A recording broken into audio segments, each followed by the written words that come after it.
Hello and welcome back to another episode of Spiritual Midwife.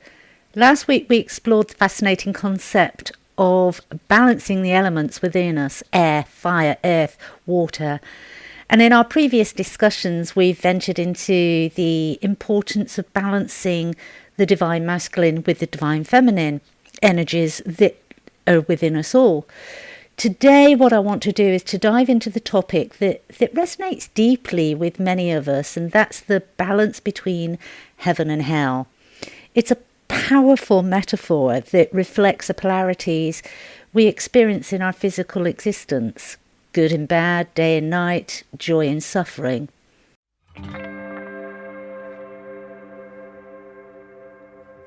Welcome to Spiritual Midwife, the podcast that tenderly guides you through the transformative journey of spiritual awakening and personal development towards the ultimate destination of soul sovereignty.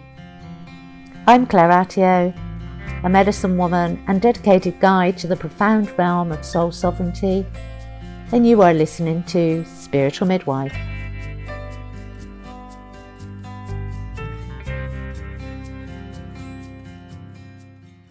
Let's be honest, life can sometimes feel like hell on earth. We've often used that expression.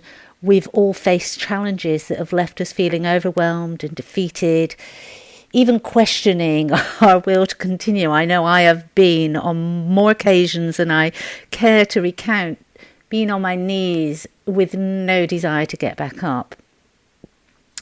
And these moments of intense struggle and despair can leave a lasting impact, making it really hard to see beyond the darkness. But just as there is a hell on earth, there is also a heaven on earth. And understanding and cultivating this balance is crucial to our well-being. Today, we're going to explore how we can bring more of that heavenly experience into our daily lives, ensuring we get that balance. We bring balance to our existence. So first, let's acknowledge that life is inherently about polarities.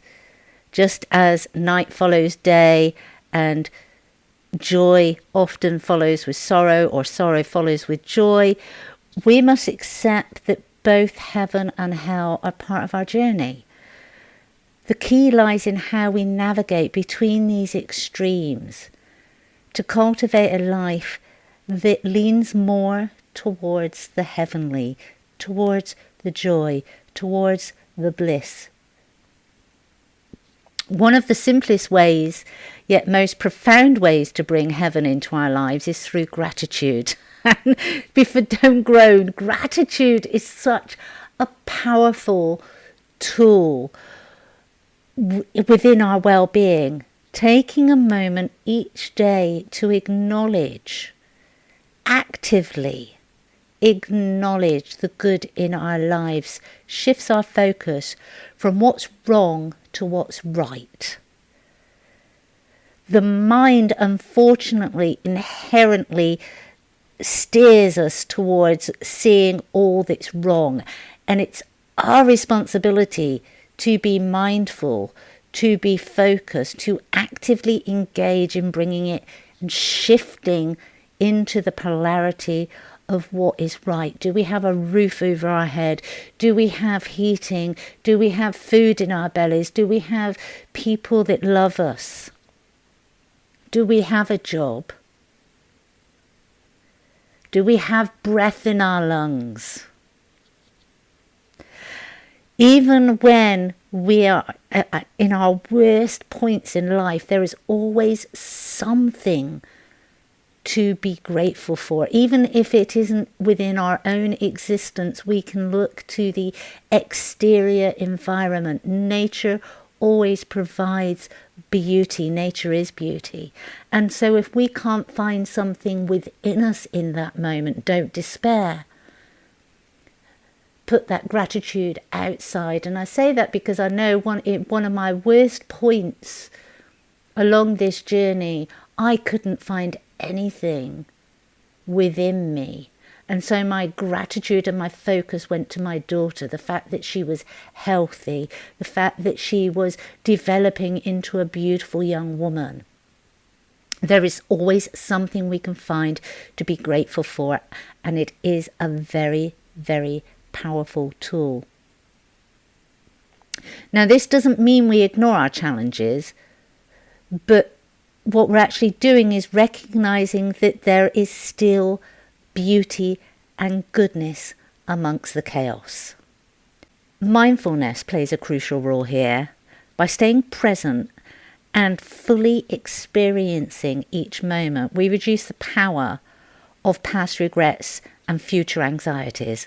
It keeps us in the moment. It stops our mind from wandering. Mindfulness allows us to appreciate the small, often overlooked joys of life, like the warmth of the sun, the breeze of the wind, the sound of laughter, or just the comfort of a hug. Another way to cultivate heaven on earth is by fostering deep, meaningful connections. Too many of us have fostered the habit of having acquaintances, very superficial level connections. And yes, there are times in life that we need that. If we're in business, for example, we need connections. We need to make those connections, and we don't get to know those people deeper. I'm very much sit on the other side of the fence here. I believe, especially in business, it is of greater benefit to cultivate deeper relationships rather than those superficial networking relationships that seem to be such a trend. We're all different, but deep, meaningful connections. As humans, we are innately social creatures, and our relationships play a massive role in our happiness. So surround yourself with people who uplift you and support you and champion you and want the best for you.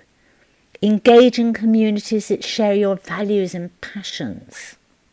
Find groups that inspire you. Building a supportive network provides us with strength that keeps us going during those hellish times. And it amplifies our joy during the heavenly moments. If we're surrounded by genuine connections, they will be supportive when we need that support, and they will be supportive and they will share in our joys when we are joyful. It's a win-win. Acts of kindness, empathy, and love towards each other only enrich our lives, but it also brings a sense of fulfillment and a deep-rooted happiness. The other thing that we can actually do is engage in creative expression. Creativity is, again, another powerful tool for bringing heaven into our lives. Whether through art, music, writing, my thing is writing, as you know, or any other form of creative expression. Gardening is one that a lot of people use. Fishing, playing bowls. It's activities, but they're creative activities, and in those moments you're just embracing the joys that life has to offer. Allow yourself to create something beautiful. It's incredibly healing and uplifting. Creative activities help us process our emotions and express ourselves authentically, express what's going on inwardly. When you think of many artists, They express themselves, and you can actually see it in the artwork. You can see it when you listen to music. You can hear the sorrow of some of the lyrics, and you can hear the joy of other lyrics, and you can hear the love of other lyrics. It's a beautiful way through creativity to express ourselves. Now, we're not all singers, we're not all songwriters. We all have different aspects of creativity. What lights us up? How are you able to authentically express yourself in a creative way? And again, through being creative, it allows us to bring something new, something beautiful into existence, even amidst chaos. Seeking balance in all things. Balance is not about perfection, it's about harmony. It's about understanding that both light and dark are essential parts of our journey, and finding ways to navigate between them gracefully. And this involves us taking a level of responsibility for our lives, because it involves setting healthy boundaries. It involves prioritizing self-care, and when needed, to be honest with ourselves that we need professional support. All of these I've dealt with. If you want help, you want ideas as to how to develop healthy boundaries, how to prioritize self-care, there are other podcasts that I've done previously. Go back, listen to them, bring that into your life. Gain that balance, because balance also means recognizing when to push forward and when to rest. It's about tuning into our inner wisdom and honoring our needs without judgment. And by doing so, we create a more sustainable, fulfilling, harmonious, peaceful life. Which is what we all want. We all have busy lives, and society and the world gives the impression, gives the illusion that it's speeding up. And a lot of that is to do with the fact that we are not balanced. We are not consciously making the effort to balance our lives. So, in conclusion, while we may all experience moments that feel like hell on earth, it's within our power to cultivate heaven on earth.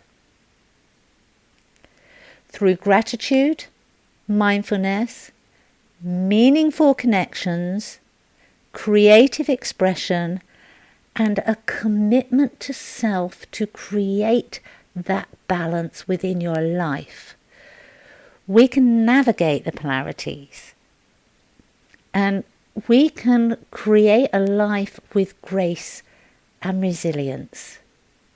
Remember, the journey to balance is ongoing. It's a process. You're not going to get it right immediately.